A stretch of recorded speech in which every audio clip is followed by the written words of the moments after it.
Rogues, rascals, reviewables, rorts, ripoffs, receivers, real estate agents, and much, much more. This is the Many R's podcast, Season 2, Episode 1.5, a special edition purely focused on Stephen Papermaster. Steve Papermaster, Google Steve Papermaster. Presented by Mark Smith of DC Partners Solutions. Our website, dcpartners.solutions/podcast, and you can instant chat with us there, or otherwise give us a call anytime until late. Most days, 1300 327 123. Well, welcome to this very special episode 1.5 of Season 2, and we're just purely profiling Steve Papermaster. This is an extract of our Season 2, Episode 1 YouTube video, and we're just profiling Stephen Papermaster. But boy, have we got some interesting stuff in the pipeline, including something has fallen out of the cyberspace into our laps on Steve Papermaster from one of his former enablers spilling the beans that in writing that Steve is not a person that always tells the truth. So I'll be very happy to publish that, and you don't want to miss it. If you've ever invested any money with Steve, ever thought about it, ever thought about sponsoring one of his floats or whatever, this is a person that Ernst & Young put on a pedestal and say is a entrepreneur of the year. And not only is that, he's one of the founders and one of the judges. And Ernst & Young, give yourself an uppercut. This particular document talks about the Ernst & Young due diligence and praise report. Oh my God, the Ernst & Young praise report. Don't you want to see that? Well, the Ernst & Young due diligence was absolutely glowing. It could have been bought and paid for by Stephen himself. Who knows whether Ernst & Young actually wrote that, or Steve wrote it, or whoever. Or he got someone from the White House to write it. It is. I can't wait to share it with you. So stay tuned. This is the Many R's podcast, and we're now going to go to a profile that we did on Steve, and stand by and watch the video. Steve's illustrious COVID cure video. So enjoy. Have a laugh, get some popcorn. We're now moving on to the centerfold. The centerfold of the DCP Solutions website and our Many R's. This is our current centerfold, and it's a guy called Steve G. Papermaster. And Steve G. Papermaster and his company Nano Global, Nano Vision, Nano whatever you want to call it, Nano anything. So who is Steve Papermaster? Well, he's not even an Australian, but this guy has come to our attention, and well, we're going to ask, who is Steve Papermaster? It's a very, very good question, and perhaps there is two Stephen Papermasters. It's the Steve that Steve spins, but there's also what others say, and this guy came to our attention. I don't know whether to say through a fictional character or someone else, but someone that we've come across ended up being a victim. Let's just say a victim of this Steve Papermaster and his investment scheme. And well, let's see what others say about Steve Papermaster, and then we'll first look at what Steve says. And so let's play this. Is what we need in vaccine development. Papermaster was senior advisor to President George W. Bush and a core architect of domestic and global strategy for innovation, technology, and science, including pushing forward the Human Genome Project. He was a member and chair of PCAST, the President's Council of Advisors for Science and Technology, for 16 years, from 2001 to 2017. Steve Papermaster is a career technology entrepreneur who has a lot of insights into what it will take to beat COVID-19, and I'm very, very pleased he's here with us today. Steve, thanks so much for joining us. How impressive. Steve is a guy that knows how to beat COVID-19. My God, where do we sign up? That's now.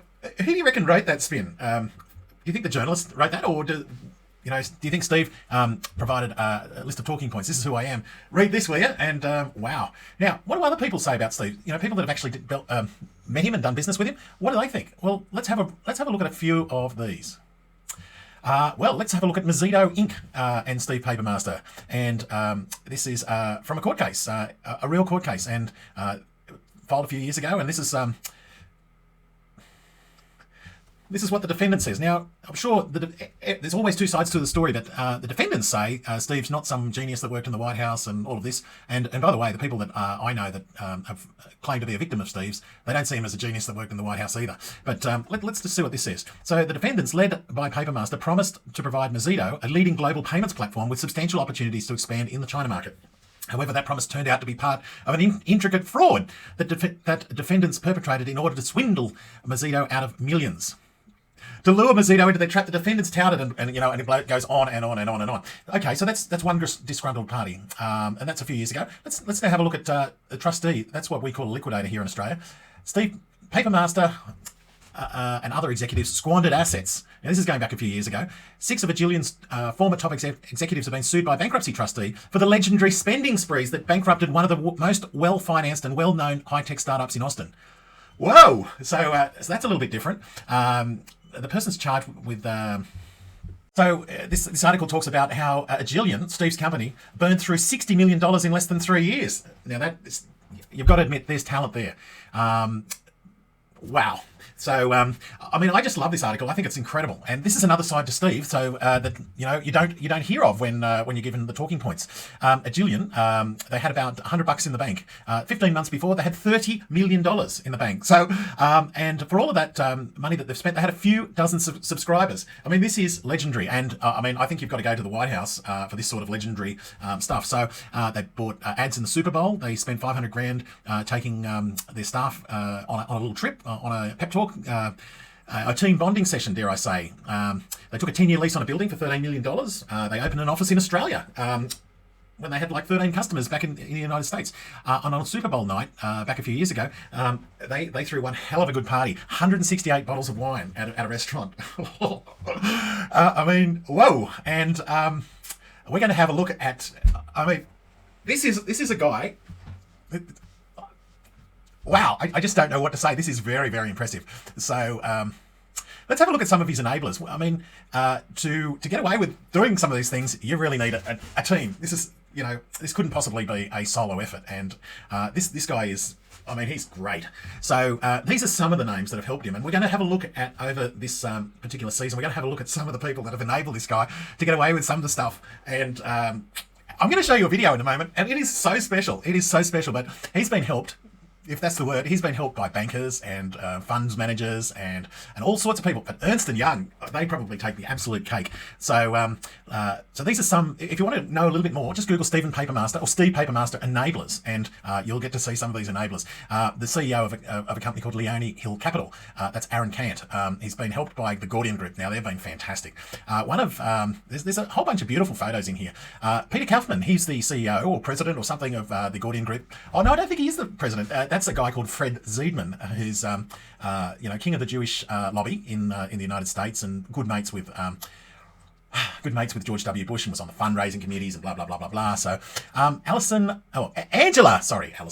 Plaisted of Ernst & Young. There's a cast of thousands at Ernst & Young. This is Fred Zeidman.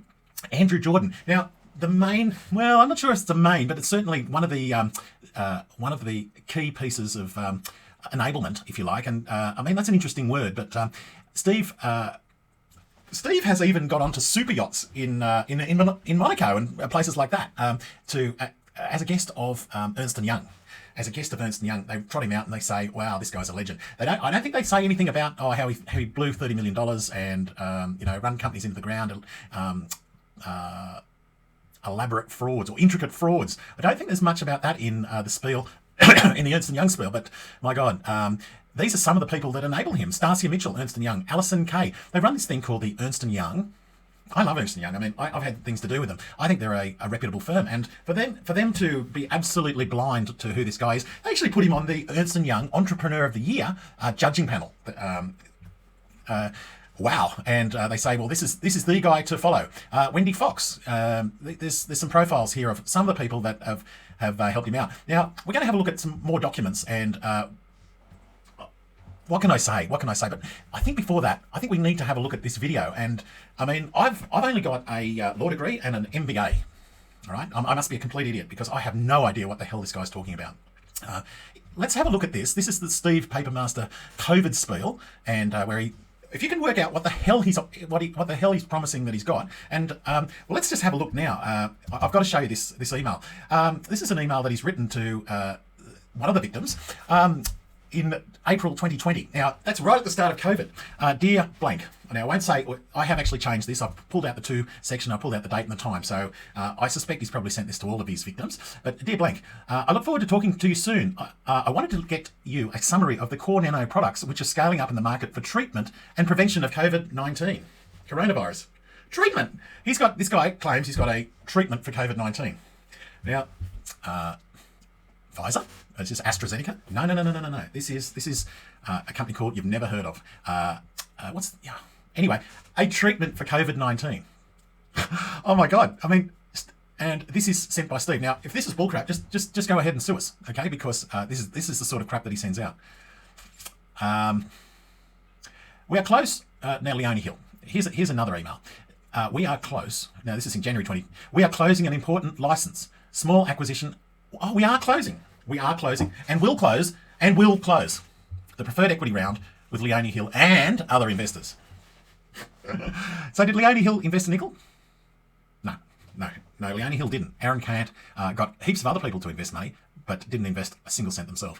Other investors? Not sure. We are closing an important license. So did they? No. So I think we should have a look at this investor document. Now, this is an investor document that they sent out to some actual suckers that did invest. And they say, well, Nano, here's the CEO. And it tells us about this acquisition and that Henry, poor bastard, I can't pronounce his surname, Henry Laguerre. My apologies to you, Henry, if that's not how you pronounce it. $300 million post-money valuation target, $55 million institutional investors, and up to $25 million to select Reliant and Nano family office friends. Family and friends, the family and friends round. Now, it says here that Leonie Hill and Mark Cuban and others, they're all investing. Really? So did they invest? No. Use of proceeds. Well, we're going to buy. There's the integration of Reliant, and Henry Laguerre he's our president. He's going to be the president. Now, did they? No. And I'm actually told that this absolutely went nowhere near. Like, there wasn't even talks. There was nothing serious. So they claim that they're going to be the leader in global in-app health and wellness. So without any further ado, let's go and have a listen to Steve's own words about his COVID cure. Well, Steve Papermaster, let's hear from the horse's mouth, so to speak, and I'm going to give you a commentary as we're going through and trying to decipher some of this crap that's spewing out of his mouth. So without any further ado, let's have a listen and see if we can figure out what the heck he's talking about. Our vision for Nano has been simple but powerful from day one. Nano is here to heal and shield the world. Our vision. Heal and shield the world. And this is 1 year ago. So this is, he's talking about COVID. Aim high, Steve. Is to be able to have an immunity platform for the world that allows us to detect, protect, and predict pathogen-led outbreaks all the way up through pandemics. So Steve's going to predict pandemics and pathogen outbreaks. This thing cannot move without his knowing, right? And he's going to protect the world and heal it. To develop the technologies from drug development, vaccine level, through preventative technology. So he's developing the technology through vaccine level.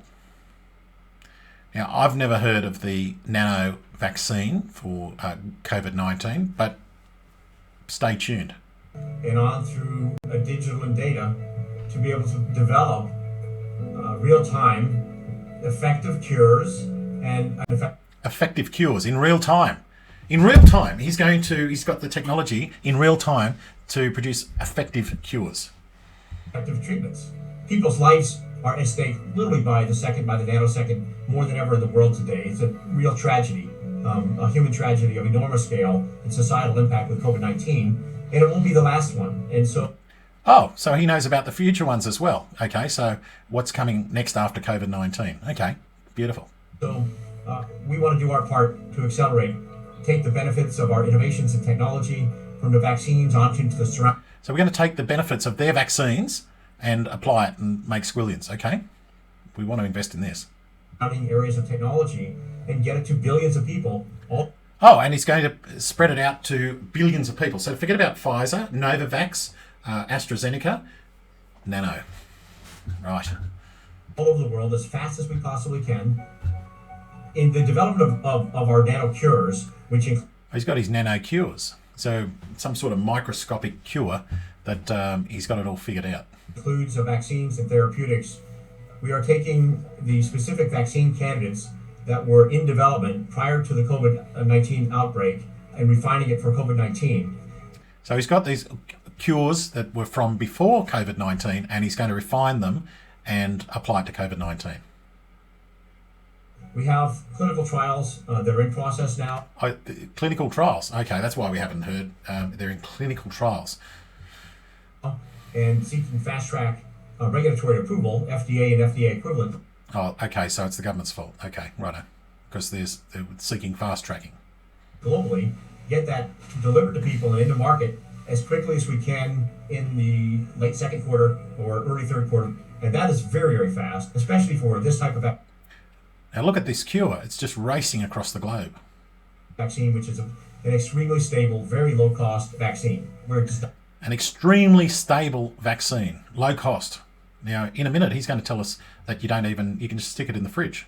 Not require ultra high levels of cold chain storage like mRNA vaccines need.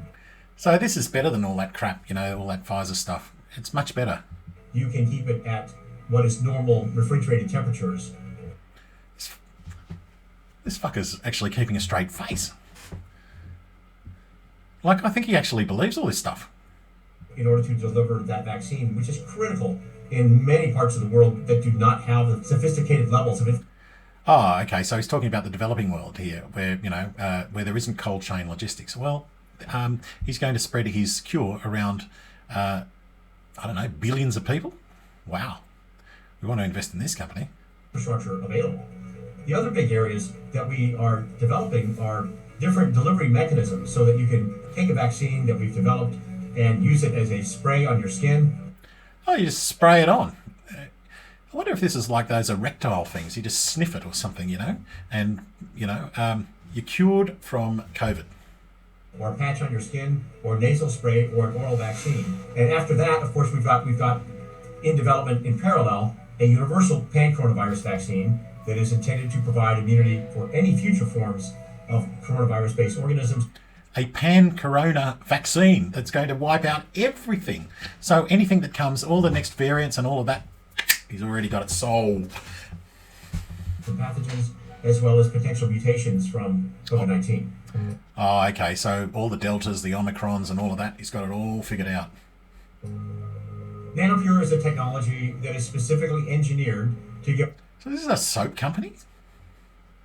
us very safe, effective compounds that we can apply as a fierce antimicrobial, antiviral that can attach to our skin and surfaces that will attract and destroy on contact dangerous pathogens.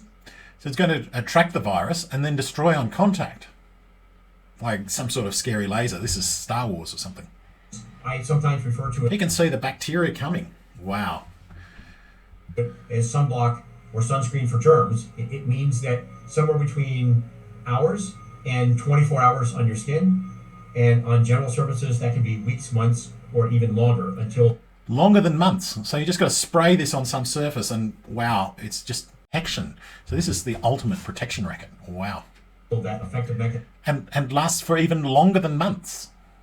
On your skin and on surfaces. is disrupted.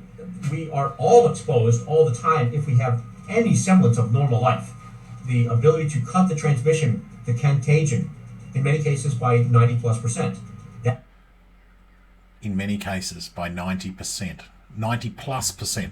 So you pay your money to Steve and snake oil. Bang, this is like the magic snake oil.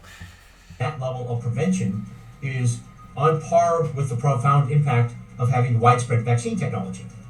NanoSense is a piece of our platform Oh, here we go. So this is his technology. that we have architected to essentially be the operating system, if you will, of molecular level data. What we're breathing, what we're touching, those things that Wow. I love it. we come in contact to on our exterior body or into our lungs, and synthesize the data, analyze the data through our sensors.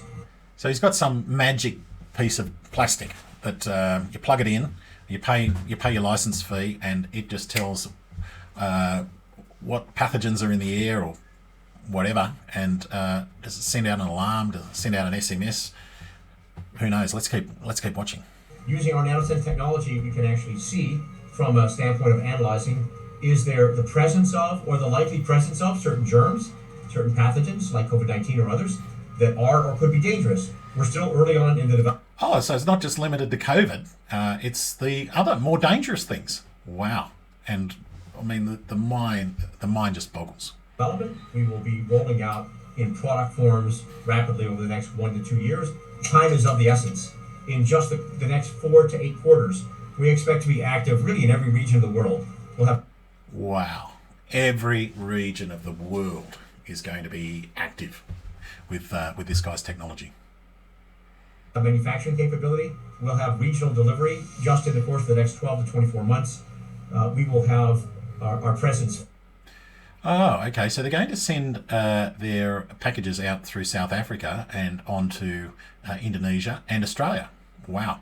And they're also going to get there. So they're going to send stuff through the Democratic Republic of Congo, then send it over to Nairobi and then onto India or Pakistan or somewhere. And they'll be sending something through Libya from somewhere over here. So where's that?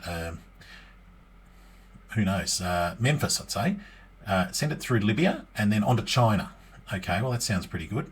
And from Memphis through to, that looks like the south of France. So they've got some hub in the south of France and then onto Kazakhstan. That looks good.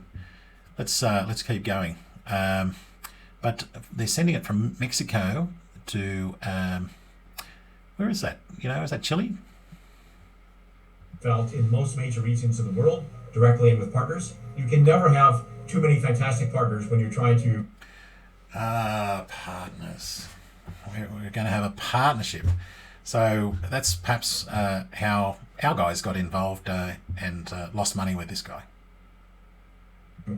Bring this kind of technology and this type of care to the world. So he's bringing this type of technology and care to the entire world. So let's just contemplate that for a second. So that's something to whet the appetite for the rest of season 2. We're going to have a look at this guy, Steve Papermaster and Nano, and his White House exploits and more. So let's have a look at that throughout the rest of the season. I will let you in on the secret, though, the ending. I'm going to spoil the surprise. Nano is kaput, the company that took, I don't know, 20, 30, $50 million from investors. The cure for all this wonderful technology is just all bullcrap, and it's just all ended up in the toilet. There was no merger, there was no technology, there was no license, there was no fundraising by Mark Cuban and Aaron Kant and Leone Hill Capital. Just all absolute bullcrap. So, and who can forget Ernst & Young and the Entrepreneur of the Year? Now, I mean, this is Entrepreneur of the Year stuff. This is Entrepreneur of the Century stuff by Mr. Papermaster. Yet Steve is still on the illustrious panel of judges for the Entrepreneur of the Year. So who was the genius at Ernst & Young that thought, wow, we've got to keep this guy on the judging panel? And if you Google Steve Papermaster, about the third thing that comes up is the Entrepreneur of the Year. Now, Steve just absolutely spins this to the max, and so he's on a great deal, and who knows what sort of kickbacks or whatever, maybe that's the wrong word, engagements. Who knows what sort of engagements that Ernst & Young get out of these nano companies, and I dare say that funds from investors have plenty of funds have ended up in the coffers of Ernst & Young, and maybe I'd love to know which new marble foyer is being built now with Steve Papermaster money in which office of Ernst & Young. I'd love to know. So watch this space. So look, in closing, we've got an exciting season 2 in front of us. We've got a little bit happening in the real estate space. We've even got leasing activity with our mate Ralph Palgaru. So we're going to be watching Asquith Spices and see as he rolls out that strategy right across Sydney. We've got miscellaneous others. We're going to follow Jetstar and see what other complaints come in. We'll be monitoring some in the legal sector. We haven't got any insurance racketeers just yet, but we're always open. We may well write some things about our bankers in the fictional department, so that we can be a little bit more explicit, but tap into our creative touch and our creative that creative space. And get the story out. We won't necessarily get sued by any of the people involved, so that'd be very nice. And we'll see what develops with receivers and liquidators. Now, we've got Stuart Jones from Perth Property Group and his daughter Jade and his wife Geraldine. So we'll see what happens there. Steve's got a wonderful trustee in bankruptcy, and we'll be following others, no doubt, into that space. And of course, when we say others, well, we're talking about Steve Papermaster, our centrefold. We'll be following Raymond Gulliver, the real estate expert. There's lots and lots and lots to discuss there with Raymond Gulliver. We may even find out who owns the bank account that was swollen with $327,000 of loot, and it wasn't Raymond and Jennifer. We know that they're not the owners of that account, but we don't know who is. So all apologies, Jennifer, completely innocent. We may even see Raymond's statement of affairs since he's in bankruptcy, so that's very interesting. But we're coming back to Stephen Papermaster now. There's lots and lots of stuff there, and we're going to talk about how Ernst & Young are wonderful enablers, how the Gordian Group, Fred Zeidman and others just look the other way when it comes to losing 30 million or 50 million. They're there for Steve. They're there for Steve, and in his hour of need, the COVID cure, you never know. You never know. You might even see something about the nano COVID cure. So that's an exciting season 2 coming our way. We might even touch on Greg Walker and see where he's up to.